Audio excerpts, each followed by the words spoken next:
6ನೇ ಪಾಯಿಂಟ್ನಲ್ಲಿ ಸಿಕ್ಕ ಮೂಳೆಗಳು ಮಣಿಪಾಲ್ಗೆ ರವಾನೆ ಮಾಡಲಾಗಿದೆ. ಮಣಿಪಾಲ್ ಪ್ರಯೋಗಾಲಯಕ್ಕೆ ಮೂಳೆಗಳನ್ನ ರವಾನೆ ಮಾಡಲಾಗಿರುವಂತದ್ದು. ತಲೆ ಬುರುಡೆಯ 2 ತುಂಡುಗಳು, ದವಡೆ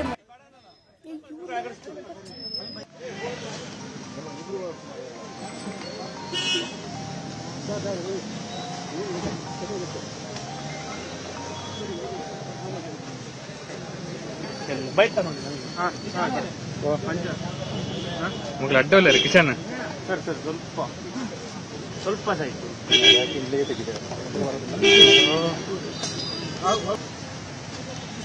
ದಿವಾಕರ್ ಇದು ಬ್ಯಾಕ್ ಪ್ಯಾಕ್ ಆಗಿದ್ರಲ್ಲ, ನದಿ ಕಡೆ ಬರ್ರಿ, ಸೇತುವೆ ಅದಲ್ಲ.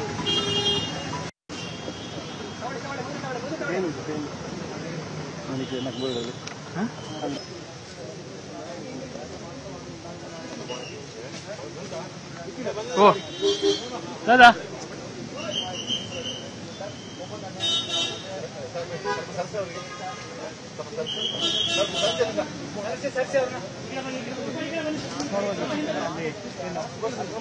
ಕಿಶನ್ ಕಿಶನ್ ಬ್ಯಾಕ್ ಪ್ಯಾಕ್ ಅನ್ನೋ ಇವರು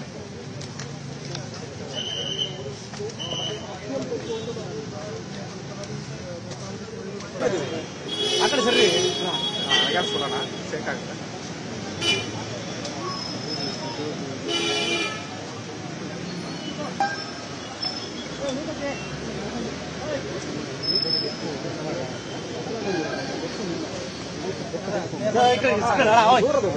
ಆಯ್ತು, ಆ ಕಡೆ ಸ್ವಲ್ಪ ಅಂತ ಹೇಳ್ತಾ ಇರ್ತಾನೆ. ಆಯ್ತು ಮಾಡಿ ಬೇಡ, ಸ್ವಲ್ಪ ಸ್ವಲ್ಪ ಆ ಕಡೆ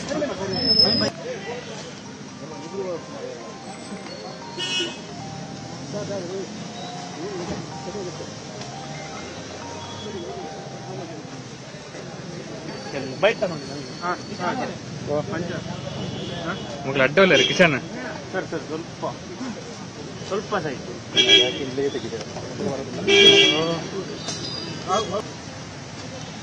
ದಿವಾಕರ್ ಇದು ಬ್ಯಾಕ್ ಪ್ಯಾಕ್ ಆಗಿದ್ರಲ್ಲ, ನದಿ ಕಡೆ ಬರ್ರಿ, ಸೇತುವೆ ಅದಲ್ಲ.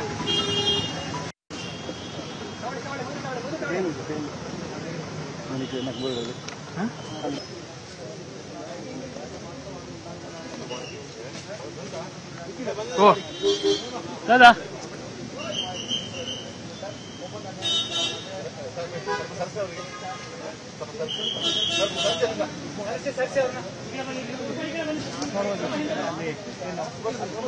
ಕಿಶನ್ ಕಿಶನ್ ಬ್ಯಾಕ್ ಪ್ಯಾಕ್ ಅನ್ನೋ ಇವರು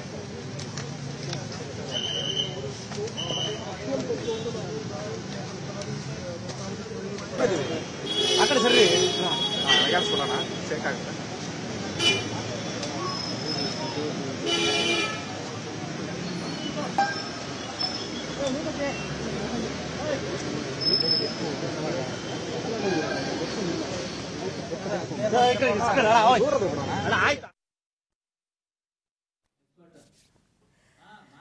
ಸರ್ ನಮಸ್ತೆ, ನನ್ನ ಧ್ವನಿ ಕೇಳಿಸ್ತಿದ್ಯಾ ನಿಮ್ಗೆ?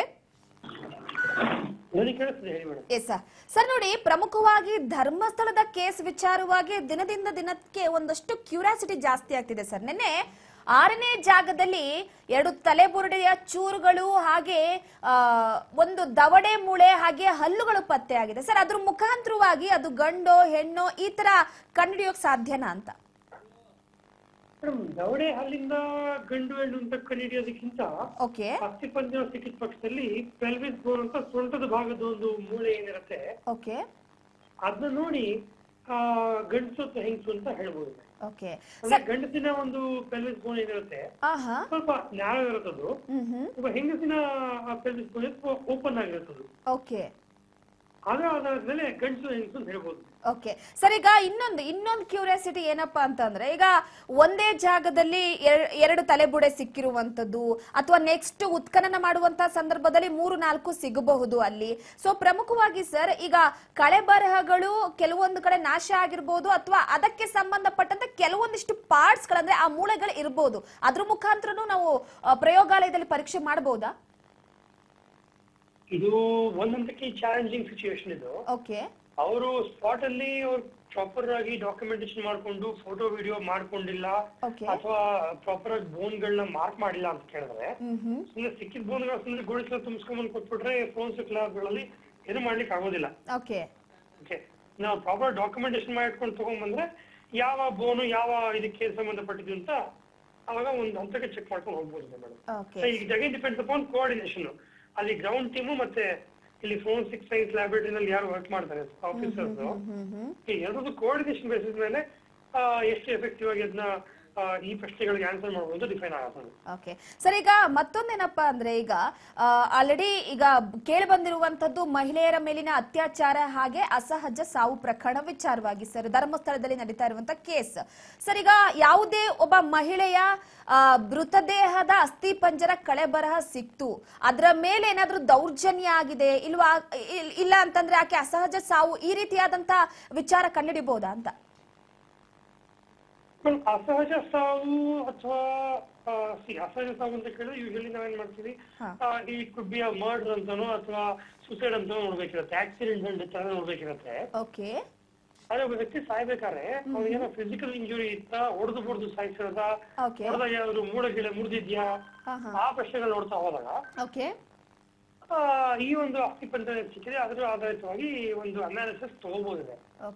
ಅದೆರಡು ಬಿಟ್ಟು ಪಾಯ್ಸನ್ ಆಗಿ ಸಾಯಿಸಿದ್ರ, ಹೊಟ್ಟೆಗೆ ಚಾಕು ಚುಟ್ಬಿಟ್ಟು ಸಾಯಿಸಿದ್ರ, ಸೆಕ್ಷುವಲ್ ಅಸಾಲ್ಟ್ ಆಗಿತ್ತ, ಅದ್ಯಾವ್ದು ಕೂಡ ಬರೀ ಅಸ್ಥಿ ಪಂಜರ ಇಟ್ಕೊಂಡು ಅನಾಲಿಸಿಸ್ ಮಾಡ್ಲಿಕ್ಕೆ ಆಗೋದಿಲ್ಲ. ಅಂದ್ರೆ ಸರ್ ಮಹಿಳೆ ಮೇಲೆ ದೌರ್ಜನ್ಯ ಆಗಿದೆ ಅನ್ನೋದು ಪತ್ತೆ ಹಚ್ಚಬಹುದು ಇದ್ರ ಮುಖಾಂತರವಾಗಿ? It's subjective question madam. ಅಲ್ಲಿ ಇದ್ರ ಜೊತೆಗೆ ಏನ್ ಬೇರೆ ಬೇರೆ ಎವಿಡೆನ್ಸ್ ಗಳು ಸಿಗುತ್ತೆ ಅದರ ಆಧಾರದ ನೋಡ್ಬೇಕಿರುತ್ತೆ. ಅಸ್ಥಿ ಪಂಜರ ಇಟ್ಕೊಂಡು ಇದ್ರ ಬಗ್ಗೆ ಅನಾಲಿಸಿಸ್ ಮಾಡಕ್ ಆಗೋದಿಲ್ಲ. ಸರ್, ಈಗ ಎಷ್ಟು ದಿನ ಬೇಕಾಗಬಹುದು ಸರ್? ನೋಡಿ, ನಿನ್ನೆ ಸಿಕ್ಕಿರುವಂತದ್ದು, ಇದು ಪರೀಕ್ಷೆ ನಡೆಸೋದಕ್ಕೆ ಎಷ್ಟು ದಿನ ಬೇಕಾಗಬಹುದು ಅಂತ? ಒಬ್ಬ ಇನ್ವೆಸ್ಟಿಗೇಷನ್ ಆಫೀಸರ್ ಆಗಿದ್ಕೊಂಡು ಏನೆಲ್ಲ ಪ್ರಶ್ನೆಗಳನ್ನ ಅವ್ರು ಕೇಳ್ತಾರೆ, ಫೋರೆನ್ಸಿಕ್ ಅನಾಲಿಸಿಸ್ ಮಾಡಿದಾಗ ಏನೆಲ್ಲ ರಿಸಲ್ಟ್ಸ್ ಗಳನ್ನ ಅವ್ರು ಕೊಡ್ಬೇಕಿರತ್ತೆ, ಅದು ಲಿಸ್ಟ್ ಆಫ್ ಕ್ವಶನ್ಸ್ ಮೇಲೆ ಡಿಪೆಂಡ್ ಆಗುತ್ತೆ madam.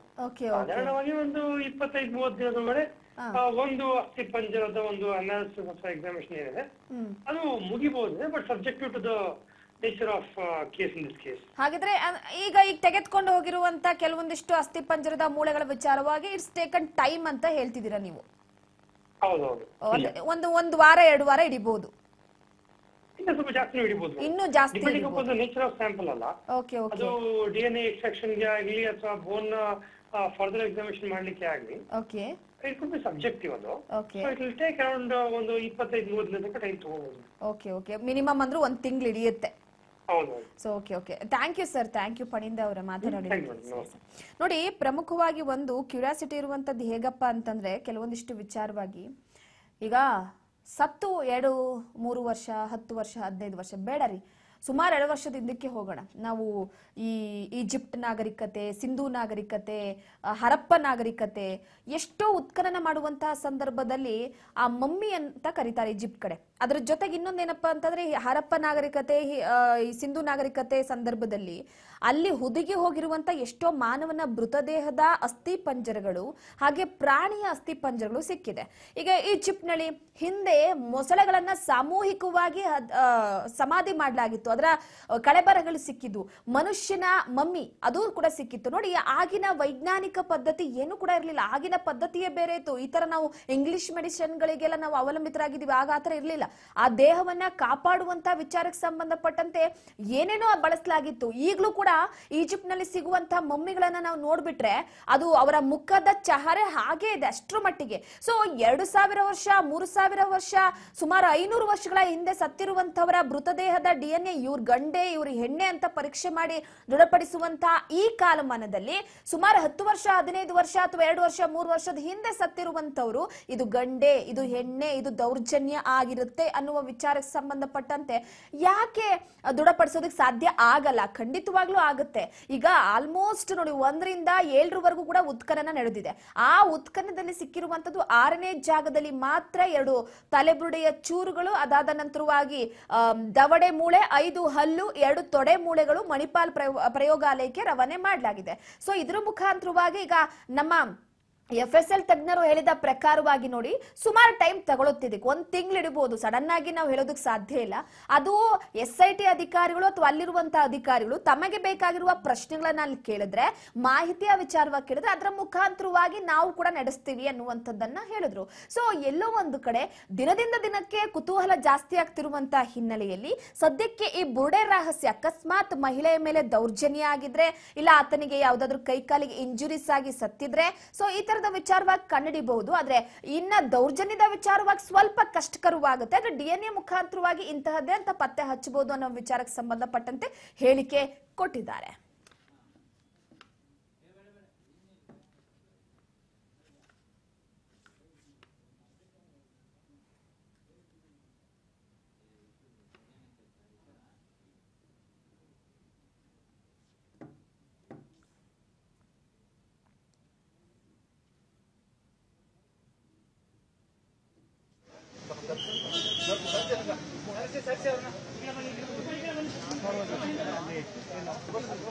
Kishan Kishan back pack ನಮ್ದು ಚೂರು.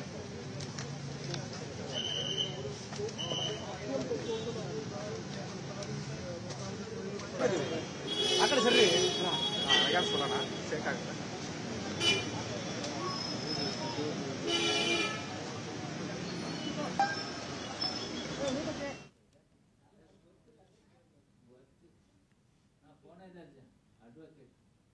ಜಗದೀಶ್ ಅಂತ big boss lawyer Jagadish. Yes, ನಮ್ಮೊಟ್ಟಿಗೆ ವಕೀಲರಾದಂತಹ ಜಗದೀಶ್ ಅವರು ಸಂಪರ್ಕದಲ್ಲಿದ್ದಾರೆ. ಸರ್ ನಮಸ್ತೆ, ಕೇಳಿಸ್ತಿದ್ಯಾ? ಸರ್ ನೋಡಿ, ಈ ಧರ್ಮಸ್ಥಳ ಕೇಸ್ ವಿಚಾರಕ್ಕೆ ಸಂಬಂಧಪಟ್ಟಂತೆ ನೀವು ಮೊದಲಿನಿಂದಲೂ ಕೂಡ ಧ್ವನಿ ಎತ್ಕೊಂಡು ಬರ್ತಾನೆ ಇದೆ. ಸರ್ ಕೇಳಿಸ್ತಿದ್ಯಾ ನನ್ನ ಧ್ವನಿ ನಿಮ್ಗೆ? Yes sir. Sir Dharmasthala case ವಿಚಾರಕ್ಕೆ ಸಂಬಂಧಪಟ್ಟಂತೆ ಮೊದಲಿಂದಲೂ ಕೂಡ ನೀವು ಧ್ವನಿ ಎತ್ಕೊಂಡೇ ಬರ್ತಿದ್ದೀರಾ. ಸೊ 1, 2, 3 ಹೀಗೆ ಕೆಲವೊಂದಿಷ್ಟು ಸ್ಥಳದಲ್ಲಿ ಗುಂಡಿ ಅಗೆಯುವಂತಹ ಸಂದರ್ಭದಲ್ಲಿ ನಿರಾಸೆ ಆಗ್ತಿತ್ತು. ಜನರು ನೋಡಿ ಧರ್ಮಸ್ಥಳದ ಬಗ್ಗೆ ಮಾತನಾಡದಂತವ್ರಿಗೆ ಇದು ಉತ್ತರ ಅಂತ ಹೇಳ್ತಿದ್ರು. ಸರ್ 6ನೇ ಜಾಗದಲ್ಲಿ ಸಿಕ್ಕಂತಹ ಮೂಳೆ ಇದಕ್ಕೆಲ್ಲ ಕೂಡ ಉತ್ತರವನ್ನ ಕೊಡುತ್ತಾ ಅಂತ? ಮೇಡಮ್, ಇಲ್ಲಿ ನಂಬಿಕೆ ದೈವದ ಮೇಲೆ ಇರ್ಲಿ, ಬಟ್ ಮಾಡಿರುವಂತ ಕ್ರೈಮ್ ಬಗ್ಗೆ ತನಿಖೆ ಆಗಿ ಶಿಕ್ಷೆ ಆಗ್ಬೇಕು ಮೇಡಮ್. ಅದು ಮೋಸ್ಟ್ ಇಂಪಾರ್ಟೆಂಟ್. ಓಕೆ, ನಂಬಿಕೆಯನ್ನ ನಾವು ಸಪರೇಟ್ ಆಗಿ ಇಡ್ಬೇಕು. ನಂಬಿಕೆಯನ್ನ ನಾವು ಆ ದೇವರ ಮೇಲೆ ನಂಬಿಕೆ ಅನ್ನೋ ಅಂತ ಹೆಸರನ್ನ ಬಳಸ್ಕೊಂಡು ಕ್ರೈಮ್ ಮಾಡ್ತಾ ಇರೋರ್ಗೆ ತನಿಖೆ ಮಾಡಿ FIR ಹಾಕಿ ಅವ್ರನ್ನ ಜೈಲಿಗೆ ಕಳಿಸ್ಬೇಕಾದಂತ ವಿಚಾರ ಇದೆ ಮೇಡಮ್. ಅದನ್ನು ಕೂಡ ದೈವ ಸಂಕಲ್ಪ ಅಂತಾನೆ ಜನ ಅನ್ಕೊಳ್ಬೇಕು. ಓಕೆ ಸರ್, ಈಗ ನೋಡಿ, ನೀವು ಇಲ್ಲಿ ಪ್ರಶ್ನೆ ಮಾಡ್ತಿರುವಂತದ್ದು, ದೋಷಿ ಅಂತ ಆರೋಪ ಮಾಡ್ತಾ ಇರುವಂತದ್ದು ನಂಬಿಕೆ ವಿಚಾರವಾಗಲ್ಲ, ಹೌದಲ್ವಾ? ಸೊ ಪ್ರಮುಖವಾಗಿ ಅಲ್ಲಿ ನಡೆದಿರುವಂತ ದೌರ್ಜನ್ಯ. ಸರ್ ಹೇಳಿ. ಸರ್ ಈಗ ನೀವು ಪ್ರಶ್ನೆ ಮಾಡ್ತಿರುವಂತದ್ದು ಅಲ್ಲಿ ನಂಬಿಕೆ ವಿಚಾರವಾಗಲ್ಲ, ನೀವು ಪ್ರಶ್ನೆ ಮಾಡ್ತಿರುವಂತದ್ದು ನಡೆದಿರುವಂತ ದೌರ್ಜನ್ಯ, ಅಕ್ರಮದ ವಿಚಾರವಾಗಿ, ಹತ್ಯಾಕಾಂಡ, ಬೇಸಿಕಲಿ ರೇಪ್ ಅಂಡ್ ಮರ್ಡರ್ ಬಗ್ಗೆ ನಮ್ಮ ಪ್ರಶ್ನೆ ಇದೆ ಮೇಡಮ್. ಓಕೆ ಸರ್, ಈಗ 6ನೇ ಜಾಗದಲ್ಲಿ ಸಿಕ್ಕಿರುವಂತ ಆ ಅವಶೇಷದಲ್ಲಿ 2 ತಲೆಬುರುಡೆ ಸಿಕ್ಕಿದೆ, ಅದರ ಜೊತೆಗೆ ನೋಡಿ 5 ಹಲ್ಲುಗಳು ಸಿಕ್ಕಿದೆ, ದವಡೆ ಸಿಕ್ಕಿದೆ. ಸೊ ಪ್ರಮುಖವಾಗಿ ಇದ್ರ ಮುಖಾಂತರವಾಗಿಲ್ಲ, ಇದು ದೌರ್ಜನ್ಯದ ಮುಖಾಂತರವಾಗಿ ನಡೆದಿರುವಂತಹ ಹತ್ಯೆ ಅಂದ್ರೆ ನಿಮ್ಮ ರಿಯಾಕ್ಷನ್ ಹೇಗಿರುತ್ತೆ ಸರ್? ಡೆಫಿನೆಟ್ಲಿ ಮೇಡಮ್, ಈಗ ನಾವು ಭೀಮಾ ಅವರು ಕೊಟ್ಟಿರುವಂತ ಕಂಪ್ಲೇಂಟ್ ಅಲ್ಲಿ ಸತತವಾಗಿ ಹೇಳಿದಾನೆ, ಅದು ಕಂಪ್ಲೇಂಟ್ ಆಗಿರ್ಬೋದು, FIR ಆಗಿರ್ಬೋದು, ಪೊಲೀಸರ ಮುಂದೆ ಕೊಟ್ಟಂತ 161 ಹೇಳಿಕೆ ಆಗಿರ್ಬೋದು, ಅಥವಾ ನ್ಯಾಯಾಲಯದ ಮುಂದೆ ಕೊಟ್ಟಂತ ಸ್ವಾಯಿಚ್ಛಾ ಹೇಳಿಕೆ ಎಲ್ಲಾದ್ರಲ್ಲೂ ಒಂದು ಮೆನ್ಷನ್ ಮಾಡಿದಾನೆ. ಆತ ಕೆಲಸ ಮಾಡ್ತಾ ಇದ್ದು ಧರ್ಮಸ್ಥಳ ಅನ್ನೋ ಮಂಜುನಾಥ ಸಂಸ್ಥೆಗೆ. ಮತ್ತೆ ಸ್ಪೆಸಿಫಿಕ್ ಆಗಿ ಹೇಳಿದಾನೆ, based on every time instructions ಅಥವಾ ಮ್ಯಾನೇಜರೋ ಯಾರೋ ಆ ಗೃಹ I think guest house manager ಯಾರೋ ಹೇಳ್ತಾ ಇದ್ರು, ಆ ಎಣಗಳನ್ನ ತಗೊಂಡೋಗಿ ಊತ ಆಗ್ತಾ ಇದ್ದ ಅಂತ ಸ್ಪೆಸಿಫಿಕ್ ಆಗಿ ಹೇಳಿದಾನೆ. ಇದನ್ನ ಇವರೇ ಕೊಲೆ ಮಾಡಿರ್ಬೋದು ಅಂತ ಕಂಪ್ಲೇಂಟ್ ಅಲ್ಲಿ, FIR ಅಲ್ಲಿ ಮತ್ತೆ ಸ್ವಾಯಿಚ್ಛಾ ಹೇಳಿಕೆಯಲ್ಲೂ ಕೂಡ ಮೆನ್ಷನ್ ಮಾಡಿದಾನೆ. ಓಕೆ ಸರ್, ಈಗ ಕೆಲವೊಂದಿಷ್ಟು ಸ್ಥಳದಲ್ಲಿ ಗೌಪ್ಯತೆಯನ್ನ ಕಾಪಾಡಲಾಗ್ತಾ ಇದೆ. ಈಗ ಅಲ್ಲಿ ಯಾವ ರೀತಿಯಾಗಿ ಸರ್, ಈಗ ಕೆಲವೊಂದಿಷ್ಟು ಜಾಗದಲ್ಲಿ ಗೌಪ್ಯತೆಯನ್ನ ಕಾಪಾಡಲಾಗ್ತಿದೆ, ಯಾವ ಜಾಗದಲ್ಲಿ ಅಸ್ಥಿ ಪಂಜರ ಸಿಕ್ತಿದೆ, ಯಾವ ಜಾಗದಲ್ಲಿ ಸಿಕ್ತಿಲ್ಲ ಅನ್ನೋ ವಿಚಾರಕ್ಕೆ ಸಂಬಂಧಪಟ್ಟಂತೆ ಮಾಧ್ಯಮದಲ್ಲಿ ತೋರಿಸ್ತಾ ಇರುವಂತದನ್ನ ಜನ ನಂಬ್ತಿದ್ದಾರೆ ಸರ್, ಹೌದಲ್ವೇ? ಅಲ್ಲ, ಈಗ ಗೌಪ್ಯತೆ ಕಾಪಾಡ್ತಾರೆ, it might be a part of investigation. ಪ್ರತಿ ಒಂದನ್ನು ಕೂಡ ವಿಡಿಯೋಗ್ರಫಿ ಮಾಡಬೇಕು ಅಂತ ಇನ್ಸ್ಟ್ರಕ್ಷನ್ಸ್ ಇದೆ ಮೇಡಮ್. ಸೊ ಇದು ಸುಪ್ರೀಂ ಕೋರ್ಟ್ ಆದೇಶನೂ ಆಗಿದೆ. ಪಾಸಿಬಲ್ ಆಸ್ ಆಫ್ ನಾವು ಅದು ತುಂಬಾ ಪ್ರೀಮೇಚರ್ ಆಗುತ್ತೆ. ನಾವು ಐ ಮೀನ್ ಗೌಪ್ಯತೆ ಒಳ್ಳೇದು ಒಂದ್ ರೀತಿನಲ್ಲಿ, ಬಟ್ ಅದರಿಂದ ಯಾವ್ದು ಅಡ್ವಾಂಟೇಜ್ ತಗೊಳ್ಬಾರ್ದು ಅಷ್ಟೇ. SIT ಅಷ್ಟೇ ಮೇಡಮ್. ಸರ್, ಈಗ 13 ಸ್ಥಳದಲ್ಲಿ 7ರವರೆಗೂ ಕೂಡ ಮುಕ್ತಾಯ ಆಗಿದೆ, ಇನ್ನು ಉಳಿದಂತಹ ಜಾಗದಲ್ಲಿ ನಡೀತಾ ಇದೆ ಕಾರ್ಯ. ನಿಮ್ಮ ಪ್ರಕಾರ ಸರ್, ಈಗಿರುವಂತಹ ಜಾಗದಲ್ಲಿ ಇನ್ನಷ್ಟು ಅವಶೇಷಗಳು ಸಿಕ್ಕರೆ ನಿಮ್ಮ ಹೋರಾಟಕ್ಕೆ ಜಯ ಸಿಗುತ್ತೆ ಅಂತ ಅನ್ಸುತ್ತಾ? ಮೇಡಮ್, ಜಯ ಯಾವಾಗ ಸಿಗುತ್ತೆ ಅಂತಂದ್ರೆ, ಯಾರ ಮೇಲೆ ಆರೋಪ ಭೀಮಾ ಮಾಡಿದಾನೆ ಅವರನ್ನ ನೋಟಿಸ್ ಕರೆದು ಇಫ್ ಅಟ್ ಆಲ್ SIT ಅವ್ರಿಗೆ ಅನ್ಸಿದ್ರೆ ಅವ್ರನ್ನ ಅರೆಸ್ಟ್ ಮಾಡ್ಬೇಕು ಮೇಡಮ್. ಅರೆಸ್ಟ್ ಮಾಡಿ ಇಂಟ್ರಾಗೇಷನ್ ಮಾಡ್ಬೇಕು ಮೇಡಮ್. Okay. ಮೋಸ್ಟ್ ಇಂಪಾರ್ಟೆಂಟ್ ಈಗ ಯಾಕಂದ್ರೆ ಪಳೆಯುಳಿಕೆಯಲ್ಲಿ ಸಿಗ್ತಾ ಇರೋದು ಅದು ಪ್ರೈಮಾ ಫೇಶಿಯ ಪ್ರೂವ್ ಆಗ್ತಾ ಇದೆ. ಭೀಮಾ ಕೊಟ್ಟಿರುವಂತ ಕಂಪ್ಲೇಂಟು, FIR ಮತ್ತೆ ಕೋರ್ಟ್ ಅಬ್ಸರ್ವೇಷನ್ ಮೂರು ಕೂಡ ಸತ್ಯಕ್ಕೆ ಹತ್ತಿರವಾಗಿದೆ ಅಂತ ಇವತ್ತಿನ ಮಟ್ಟಿಗೆ ಅನ್ಸಿದೆ. Okay. ಹಾಗಾಗಿ ಎಲ್ಲೋ ಒಂದು ಕಡೆ ಐ ಥಿಂಕ್ ಇನ್ನೂ ಹೆಚ್ಚಿನ ರೀತಿನಲ್ಲಿ ಇಮಿಡಿಯೇಟ್ ಆಗಿ ಈಗ SIT ಮಾಡ್ಬೇಕಾರೋದು ನೋಟಿಸ್ ಅನ್ನ ಕೊಡಬೇಕು. ಆತ ಮೆನ್ಷನ್ ಮಾಡಿದಾನೆ ಯಾರು ಅಂತ, Okay. ಅವ್ರಿಗೆ ನೋಟಿಸ್ ಅನ್ನ, ಅದು ಮ್ಯಾನೇಜರ್ ಆಗಿರ್ಬೋದು, XYZ ಯಾರಿಗೆ ಮೆನ್ಷನ್ ಮಾಡಿದಾನೆ ಅವ್ರಿಗೆ ನೋಟಿಸ್ ಅನ್ನ ಕೊಡಬೇಕು. ಅವ್ರನ್ನ ಈಗ ಕರ್ಕೊಂಬಂದು ಈ ಎಕ್ಸಿಸ್ಟಿಂಗ್ ಇದು ವಿಚಾರವಾಗಿ ಈಗ ಇಂಟ್ರಾಗೇಷನ್ SIT ಮಾಡುವಂತ ಜವಾಬ್ದಾರಿ SIT ಮೇಲೆ ಇದೆ. In fact if they wanted to arrest him they can arrest also, arrest ಮಾಡಿದ್ರು ಇಂಟ್ರಾಗೇಷನ್ ಮಾಡಬಹುದು. ಖಂಡಿತ.